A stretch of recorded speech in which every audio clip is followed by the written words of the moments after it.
In the future, the United States is ruled by an authoritarian media organization called Network. Most of the population is poor and has no access to healthcare, so the network keeps them distracted with violent game shows. The most popular one is The Running Man, where players must survive 30 days without getting killed by the network's hunters or ordinary citizens. The big prize is $1 billion, but to this day nobody has made it to the end. Ben is a blue-collar worker who recently lost his job. Since he was involved in union activism, he was blacklisted too, and now nobody will hire him. His daughter Kathy is sick and Ben desperately needs money to buy medicine. At home, Sheila comes late for work and announces she'll take another shift at the bar to get more money, but Ben doesn't think it's fair for her to work so much surrounded by creeps. He announces that he'll bring the money home by participating in a game show, although Sheila doesn't like it because players always get severely hurt. Ben swears he'll be fine because he'll do one of the calmer shows. After crossing his humble neighborhood, Ben reaches the fence around the upper-class area. He tells the guards that he's here for the network tryouts and they let him pass. At the station, there's a long line of poor people hoping to be chosen. Suddenly an old man starts to feel ill, yet he swears he can play. When he collapses, Ben catches him and yells for help. The guards scold him for stepping out of the line and beat him up to send him back. At the front desk, Ben discovers his file has a warning sign because of his insubordination, so he punches the screen in anger. He's given a bracelet and assigned to Elevator 6, where fellow players Tim and Jenny insist on befriending him. Everyone is given a uniform and put through various physical tests like climbing and running in the sewers. Ben always helps Tim survive these trials, and during their break, a guard comes to punish him. However, Ben fearlessly blocks his attack. Then the contestants are put through psychological tests like word association and Rorschach images. Ben always answers with sarcasm and an attitude, so the psychologist concludes he's the angriest player they've ever had. All the people who make it to the final round are given colored jumpsuits according to the game show they were chosen for. Ben, Tim, and Jenny get red jumpsuits with targets on their backs, meaning they're joining the Running Man. Next, Ben meets producer Dan and tells him he wants to do a different game. Dan gives him $1,000 bonus to try to change his mind and reminds him that the other shows don't make more than that. In Running Man, he makes money for every day he survives. Since he's blacklisted, it's the only job he'll ever have. Thinking about his family, Ben decides to sign the contract. Then Ben meets an agent from the Family Alliance. As part of the contract, the network provides Ben's family with security. They'll be taken to a safe house and get a fake name. Ben wants to visit them before the game starts, but he's only allowed one last call. Ben tells Sheila that he's doing Running Man but swears he'll win. That night Ben is forced to stay in a private luxury room. The agent brings him an envelope from Sheila, which has a family picture and Kathy's sock as a good luck charm. The next morning Ben is given a running band. This bracelet will show him his remaining time and how money he's made so far. The show begins and host Bobby calls Ben to the stage. Bobby starts lying to the crowd, saying that Ben used to work for the Defense Network security but got caught selling top secret information. There's even fake footage played on the screen. Ben tries to deny it but Bobby ignores him, because the world believes the Running Man is a chance to punish criminals and they don't know that players are actually desperate people.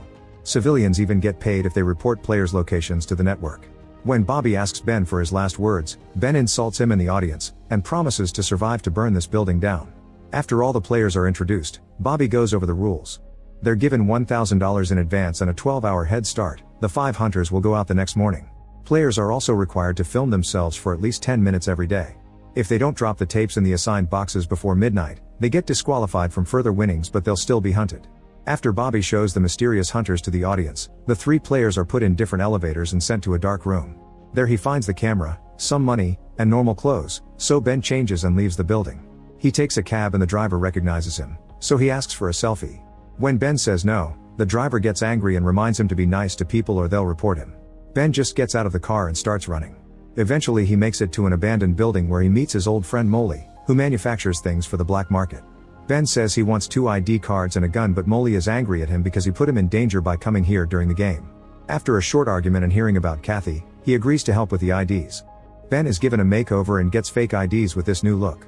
Molly puts all his things in a suitcase to make him look like a businessman and tells him to stay out of the slums because his own people will sell him for the money. It's better to stay in a busy place and disappear in the crowd. Molly also reveals he had planned to hire Ben as his assistant, but it's too late for that now. In the morning, Ben makes it to the train station, and there are signs with pictures of the 3 players everywhere. He buys a ticket to New York and gets on a train right before the bracelet announces that the hunt begins. A kid tries talking to him and Ben immediately threatens him, but the boy only wants to tell him that his mustache is falling. In New York, Ben gets a room at a nice hotel. The receptionist notices that his ID picture has a mustache but he doesn't, so he says he shaved. In the room, Ben removes the costume and covers the wall before recording himself napping. In the evening, he drops the tape in the box. At midnight, the bracelet informs him that he got the bonus for the first day. Meanwhile, the hunters find Molly and torture him until he tells them the name on the fake ID. The next day, the hunters burst into Ben's room and shoot him, but at that moment he wakes up from this nightmare. On TV, the camera is following Tim, who is at a store flirting with a clerk. The hunters easily find him and shoot him in the head as soon as he comes out. Afterward, Ben rents the room for 3 more days. He puts all his things in a normal bag and throws it out the window into a trash container. Then he leaves the hotel normally and picks up his bag before taking a bus to Boston. There he buys old clothes and a hostel room key from a poor man. Then Ben sneaks into the hostel and gets in the elevator without seeing the out of service sign that fell earlier. The elevator gets stuck midway to the 2nd floor, so he has climbed out to reach the 3rd floor where his room is. In a box in the closet, he finds gum, cigarettes, and a grenade. He records his tape and his bracelet reminds him to deliver it, but there are too many people waiting by the box. Ben gets ready to take a shower and heads toward the shared bathroom while thinking about the box. Suddenly he realizes he knows the face of one of the men outside. He's one of the hunters, who are now coming upstairs. Luckily, someone opens the bathroom and the door hides Ben as the hunter reaches the 3rd floor. After the hunter goes to search the rooms, Ben sneaks into the bathroom and checks the window, which is sadly blocked. He can't leave without the bag, so he rips off a metal rod from the wall and breaks the mirror. Then he sticks a shard to the rod using gum. In the corridor, Ben uses the mirror to check the position of the hunters, who are about to enter his room. He sneaks up the stairs and yells that he saw Ben running on the 2nd floor. Then he runs upstairs and reaches the roof, where he grabs the cables from the glowing sign to climb down. He reaches his room and breaks the window to go inside. The hunters hear the noise and come back. Ben manages to dress up and grab his things before they open fire at the door, so he jumps through the window and grabs the cable again. The weight is causing the sign to bend and a hunter is waiting on the street, so Ben has no choice but to burst into another room through the window. The network drone is still following him, so Ben starts running down the corridor while the hunters continue to fire at him. He makes it to the elevator and captures the drone to smash it against the control pad. The recording ends and the elevator works again. In the lobby, a hunter comes for him, so Ben throws the grenade, only for the hunter to kick it back at him. He immediately picks it up and throws it through the hole in the ceiling, so the explosion causes the elevator to drop into the basement. Ben looks around with only a little match, so he decides to set a magazine on fire to have more light. As he moves around, he accidentally sets a rope on fire, and when he drops the magazine, the flames spread even more. Since the hunters are in the corridor, Ben pushes some furniture to block the door, then he follows the rats down the sewer. The hunters open fire and hit a gas pipe, so a huge explosion goes off in the basement. The flames go down the tunnel too, so Ben has to fall into the sewer water to save himself while the whole building blows up. When Ben comes out in the street, Stacy approaches him. Ben starts threatening him, but Stacy assures him he just wants to help. While waiting in an alley, Ben checks his bracelet and learns he's won a lot of money for killing people with the explosion. Eventually, Stacy comes back with his brother Brad, who takes Ben to his house and feeds him. Brad's family has a sick kid as well, but Brad doesn't want money for helping Ben because he's an anti-network rebel. Then Brad shows Ben his secret video room where he records his analyses of the Running Man episodes and posts them online. Players who get caught go out in public, so the key is staying completely hidden. Brad wants Ben to secretly live with them and make a plan for the last day so he can win the game. The next day, Ben learns about the horrible things that happen in the neighborhood, but the government keeps them under wraps. A furious Ben makes a video telling the public about these atrocities and says that the government is killing their children. Later during the show, Bobby appears with a bunch of kids, claiming they're the children orphaned by the hostile explosion. He plays Ben's tape so edited that it sounds like he's mocking these kids. Ben tries to explain that it's a fake, but Brad's mother is disgusted and kicks him out. Brad and Stacy are still determined to help, so they hide Ben in the trunk of their car and drive off. Suddenly the car starts going faster and a bullet hits the trunk because 2 bikes are chasing them. Ben opens the trunk and throws a tool at a biker's face, causing him to crash. The other bikers open fire, so Ben hides again and Brad stops the car. The bikers can't stop in time and they crash into the car, so Brad quickly runs over both of them to take them out. Afterward, Brad drops Ben off outside town and gives him a gun plus a card with the address of his friend Elton. After a short train trip, Ben is hiding in another hotel and watching his latest tape on TV. Since he knows they'll edit everything, he just recorded himself reading a book. Bobby also shows Jenny's tape, revealing she's partying at a club. Disguised as a blind priest, Ben leaves the hotel to drop the tape in the box, but the mailman is there and gets suspicious. He approaches Ben under the excuse of a question to check his face and starts recording him, so Ben tackles him and headbutts him. After dropping the tape in the box, he runs away. A car starts chasing him, so Ben crosses the woods and jumps over the fence to follow a passing train. The mailman opens fire, but Ben is already jumping from train to escape. In Maine, Ben pretends to be a disabled man and joins a group watching the show on the street. Jenny has been found in a casino and she almost gets to escape on a car, but unfortunately 2 teenagers manage to set her vehicle on fire and kill her. Moments later, Ben finally meets Elton. He lives with his mom, but he swears she isn't mentally well so they can ignore her. Elton takes Ben to his secret room where he prints an anti-network newsletter. His dad was a cop, but he was killed by his co-workers when he spoke against the system, so since then Elton has been a rebel. He also explains that street lamps across the whole country have scanners that can identify strands of DNA, thus Ben should hide underground. His father built a bunker during the Cold War, so Elton wants Ben to hide there to win. Then he'll print his rebellious newsletter with Ben's face to trigger a revolution. Ben spends the night in a hidden room and records his tape. In the morning he tries to deliver it, only to be seen by Elton's mother. She immediately recognizes him and tries to raise the community alarm, so Elton stops her. However, he realizes he could avenge his father, so he alerts the cops anyway. Soon the house is surrounded and bullets come through every wall. The mother tries to tell the cops where they are, but Elton locks her up before activating his booby traps. When the cops break in, Elton shoots water on the electric cables on the floor, which electrocutes some officers. Then he and Ben run through the wall in the secret room, and when the cops try to follow, the trap throws chemicals at them and sets them on fire. The stairs have another trap that breaks the wood and throws the cops off. Then Elton takes Ben to the bathroom and they slide down a pole in the shower. In the next room, Elton reveals a hidden door on the floor and they descend into a tunnel. Unfortunately, a hunter is waiting and stabs Elton before going after Ben. A fight ensues and Ben's hand gets cut before he disarms the enemy. Elton grabs the knife and slashes the hunter's ankle to make him fall. At that moment the hunter gets a call from Dan, who wants to talk to Ben. When Ben asks why they don't fake the entire show with their technology, Dan explains that they tried, but computer-generated people aren't as entertaining as the real deal. Then Dan asks him to kill the hunter so the drone can record it for better ratings. Instead, Ben shoots the drone. Afterward, Elliot and Ben burst through a door in a vehicle. They make it to the woods and see a helicopter following them, so Elton asks Ben to leave him as a distraction and run to the shelter.